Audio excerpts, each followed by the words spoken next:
He will never tell you this. He might not even know how to put it into words. But inside him there exists a silent plea, a need that goes unspoken, because the man who learned to perform strength fears that any crack will reveal his deepest anguish, the fear of being invisible. He goes through his days wearing the armor of control, work, sarcasm, emotional distance. Everything is carefully structured to hide what scares him most, being truly seen. Because to be seen means to be exposed, and to be exposed is to be vulnerable. He can play the uninterested one, the rational one, the stable one. But what he truly wants deep down is to be touched by a gaze that sees him beyond what he shows. Jean-Paul Sartre wrote, "Hell is other people." But he also knew that without others, we are nothing. The other builds us, reveals us. A man might even try to live as if he was self-sufficient, and many delude themselves into believing it. But he needs, desperately, to be recognized. The look of the woman he loves has the power to confirm that he exists, that he is someone, that he is more than his achievements, more than his role, more than his mask. Have you noticed how he changes when he feels admired? How his posture shifts, even if he says nothing? That is the effect of recognition. He won't say, "I need you to see me," but he waits, silently, for your gaze to say, "I see you." Not the character, not the pose, but him, in his rawest form. This is the first secret he will never confess. He doesn't want to be needed. He wants to be significant. He seeks not dependence, but presence. And perhaps, among all the things he won't say, this is the deepest. See me, even when I hide from myself.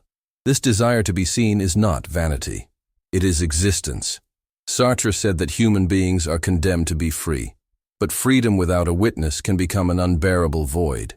He needs to know that his freedom has impact, that his existence echoes in someone else. Are you ready for that? To be the mirror that returns to him both the weight and the beauty of simply existing. He may spend a lifetime without admitting it.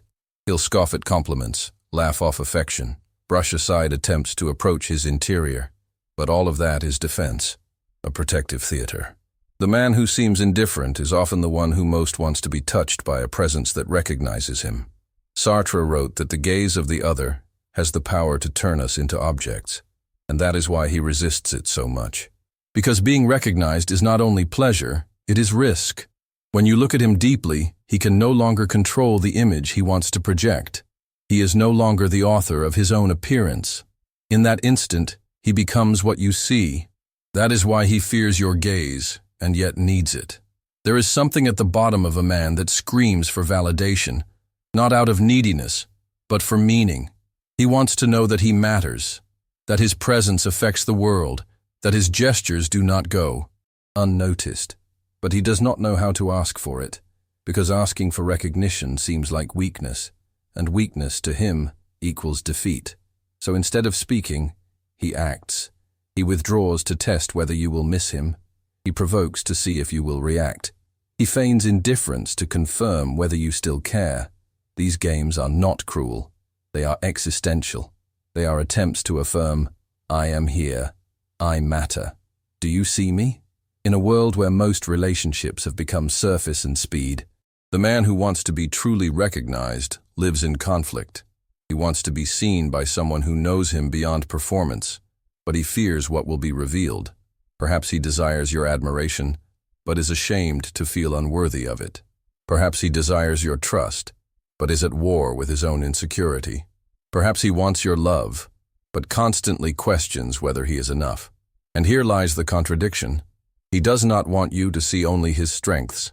He wants, although he fears it, for you to see also his fragility, his doubts, his wounds.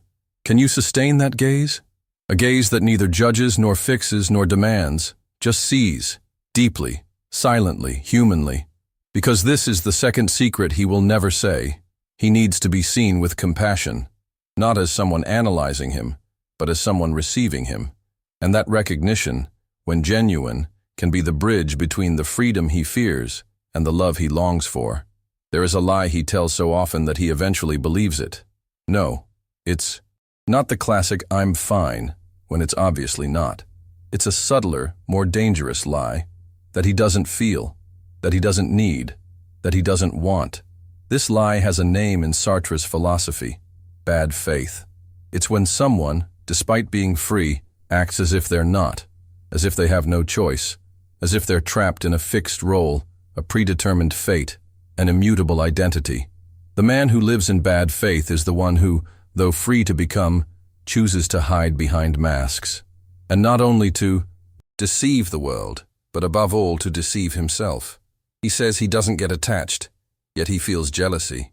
He says he wants nothing serious, yet he craves exclusivity. He feigns indifference, yet watches everything you do. And worst of all, he convinces himself that this theater is real, because it's easier to act than to face the responsibility of feeling. Male bad faith often comes disguised as autonomy. He says, "I am like this," as if that settled the matter, as if being like this were an unchangeable essence. But Sartre dismantles that illusion. There is no predefined human nature. There is no to be like this. There is only what one chooses to be. And every time he says he cannot change, cannot feel, cannot love, he is fleeing from his own freedom. Can you perceive that flight? Can you notice when he is performing a role instead of living a truth? Bad faith is not malice. It is fear. Fear of admitting that yes, he cares, yes, he suffers, yes, he wants to be chosen, because admitting all that means relinquishing control. It means allowing himself to be vulnerable. And for many men, that feels like death. But you, with your lucid presence, can interrupt that performance, not by pointing out his mistake, not by demanding confessions, but by offering a space where he doesn't need to lie to exist. A space where, perhaps for the first time, he can be whole. This is the third secret he will never say. He lies to protect himself from himself, and deep down, he longs for someone who invites him to stop lying, someone who holds truth without demanding perfection, someone who recognizes him not by the role he plays, but by the courage he shows in trying to be real. Are you willing to see this man not as an enigma, but as an unfinished project in flight and under construction? There is a paradox residing in many men's hearts. They desire your presence, but are unsettled by your freedom. They want you to be there, constant, predictable, present, but also do not want you to confront them with your ability to choose, to leave, to change. This tension between desire and fear is profound, and Sartre knows it well. For him, the other's freedom is always a threat, because it escapes, because it doesn't conform to our plans, because it can say no, and the other's no is a brutal reminder that we control nothing. So he becomes enchanted by your freedom. He falls for your radiance, your autonomy, the way you think, decide, walk. But at the same time, that freedom sets off an existential alarm within him. What if she doesn't choose me tomorrow? What if she doesn't need me? What if she is freer than I can bear? That's when he begins to withdraw, or subtly dim your light, not out of malice, but out of fear, because your freedom shows him what he has yet to conquer in himself, because your independence reminds him of his own emotional dependence, which he works so hard to deny. He won't admit this. He'll rationalize. He'll call you dramatic, too intense, complicated. But what really bothers him is not what you do. It's what your freedom reveals about him, and what he does not want to face. Sartre said, "The other is the one who robs me of the world," and there is truth in that. When you enter someone's life with your freedom intact, you show him that the world does not revolve around his desires. You pull him out of his comfort zone. You force him to see that he has no guarantees, neither about you nor about himself. Yet the most beautiful thing is that if he has courage, this free presence of yours can be what transforms him the most.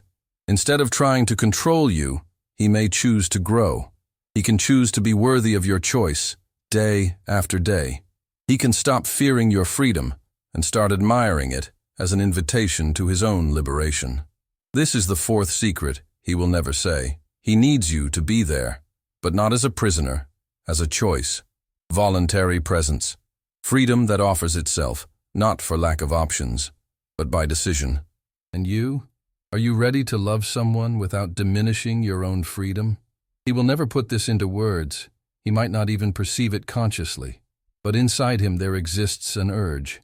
He wants to be part of your project, not merely as company, but as meaning. He wants to feel that his presence contributes to the construction of something greater, to who you are becoming. For Sartre, the human being is essentially a project. We are not a finished essence, but a constant becoming. And in this process of building, we choose not only what we do, but who we want to be. When you include someone in your existential project, you are saying, I want you to be part of my purpose. And that is what he wants most, even if he doesn't know it. He wants to feel that he is not just a loose chapter in your story, but a line that continues with you. He wants to be someone you choose to carry along, not out of need, but out of shared identity. Watch his gestures, how he tries to participate in your decisions, how he offers to help, to give his opinion, to be near. Not always gracefully, sometimes awkwardly, but always with the intention of becoming significant in your universe. That is not control. It is a silent plea. Allow me to be part of what you are building. But there is a risk here, because he also fears being disposable. He may feel useful, needed, even valued. But if he realizes he is not essential to your project, that you could go on without him, it shakes him. Not because he wants to be the center of your life, but because he wants to be an important thread in your narrative. This desire to be included in your project is ultimately a desire for meaning. Sartre said that life has no pre-existing purpose, that we invent our purpose with each choice, and he wants to be one of those choices. He wants to be the reason for one of your smiles, one of your decisions, one of those moments when you say, it was worth it. But he doesn't know how to ask for that. He doesn't know to ask, what is my place in your life? Because the answer terrifies him as much as the silence. So he tests. He withdraws to see if you will insist. He draws close to see if you will respond. And every gesture of yours becomes, for him, a gauge of your desire. This is the fifth secret he will never say. He wants to be part of your dreams, not as an accessory, but as a presence that contributes, inspires, strengthens. And when he feels that he is part of your project, he will be able to drop his defenses and enter into communion. Are you willing to include him? Not out of need, but as an extension of your freedom? When he talks about politics, work, sports, trivia, he may not really be talking about those things. Often what he says is only the superficial layer of something deeper that he doesn't know or doesn't dare to express. What he wants, deep down, is to be listened to, but not as someone seeking advice. He longs for an existential listening. Sartre taught us that we are a being in situation. That means we are not a fixed essence, but a being shaped by our circumstances, choices, and anguishes. And when he speaks, even if he seems uninterested or purely rational, what he is trying to do is situate himself in the world, to give meaning to his existence, and he needs someone who listens with that gaze. It's not about hearing to respond, nor about interpreting or fixing. It's about being fully present, listening not only to what he says, but to what he hesitates to say, to what appears in silences, in pauses, in gestures. Existential listening demands attention not only to the content, but to the being who expresses. He may speak of tiredness at work, but what he is saying is, I feel useless. He may speak of an argument, but what he wants to show is, I am lost. And he will only open up if he feels that on the other side there is someone listening with their eyes, with their breath, with their whole body. Have you noticed how he changes when he realizes he is truly being listened to? How his shoulders relax, how his gaze softens. That happens because, in that moment, he feels that he exists, that he is not being analyzed, judged, or managed, just welcomed. But beware, that kind of listening is not passive. It demands active presence. It demands that you hold back the urge to interrupt, to lecture, to offer solutions. It is a profound exercise of love and freedom, allowing him to hear himself through the space you provide. And why is this so rare? Because we are conditioned to respond, to opine, to try to solve. But he doesn't need you to solve. He needs you to help him listen to himself, and few people can offer that. This is the sixth secret he will never tell you. He needs to be truly heard, not as someone looking for answers, but as someone wanting to exist in the other's space without having to defend himself. He wants to feel that he can be confused, incoherent, unfinished, and still be accepted. Can you sustain that kind of listening? Not to understand everything, but to welcome everything. Don't fool yourself. He doesn't want a woman who spares him. He may not admit it, he may even resist, but he needs, deeply, someone who confronts him, who does not accept his escapes, who does not fall for half-truths, who forces him to face himself when he tries to hide. Sartre reminds us that to be free is to be responsible for oneself. But most men learn, early on, to protect themselves from freedom, because freedom demands, because it takes us out of childhood, because it forces us to choose and to bear the consequences of our choices. So he runs away. And these flights are sophisticated. Sometimes they take the form of irony, of exhaustion, of distractions. Other times, in long silences, ready-made justifications, changes of subject. When you press him, he retreats. When you ask, he shuts down. Yet paradoxically, this is what he needs. Someone who does not give up, who crosses the theater and says, "I see you. Let's speak honestly." This confrontation is not aggression. It is an invitation. It is saying with your gaze, "You can try to escape, but I know there is more inside you, and I want that more." Few things are as transformative as that kind of presence, because it forces the other out of bad faith. It compels the man to realize that he can be more than the role he chose to play. He will not thank you for it, at least not at first. He'll call you difficult. He'll say you complicate things. He'll pull away even more. But if he is honest with himself, he will realize that no one has challenged him this way before, and that this challenge is an invitation to freedom. Because when you confront him, you remind him that he is a being for himself, a being in construction who is not condemned to repeat patterns, who is not a slave to his childhood, who can choose another path. And maybe for the first time, he will realize that being a man doesn't have to be synonymous with control, but rather the courage to transform. This is the seventh secret he will never tell. He needs someone who confronts him with truth, someone who does not accept his edited version, who loves even the parts of him still in ruins. Because to love someone that way is to show that there is room for reconstruction. Are you ready for that kind of love? The love that does not gloss over but offers the mirror of freedom. He may never say it with these words. He may pretend it doesn't matter, that it's fine if you stay or if you leave. He may shield himself with the rhetoric of self-sufficiency, but inside him, what matters most is this. He wants to be chosen, not out of need, not out of dependence, but because being chosen confirms his existence. Sartre reminds us that man is the being whose existence precedes essence. That means we are nothing until we choose to become something. But it also means we depend on the other's choice to confirm our worth. And for a man, that confirmation comes silently. He needs to know that among all possibilities, you still choose him. When you look into his eyes and say, without words, "I want you," he feels that he is real, not there by chance, not out of convenience, but on merit, because you have the whole world at your disposal, and yet you choose to be with him. This is different from being needed. Being needed means being useful, functional.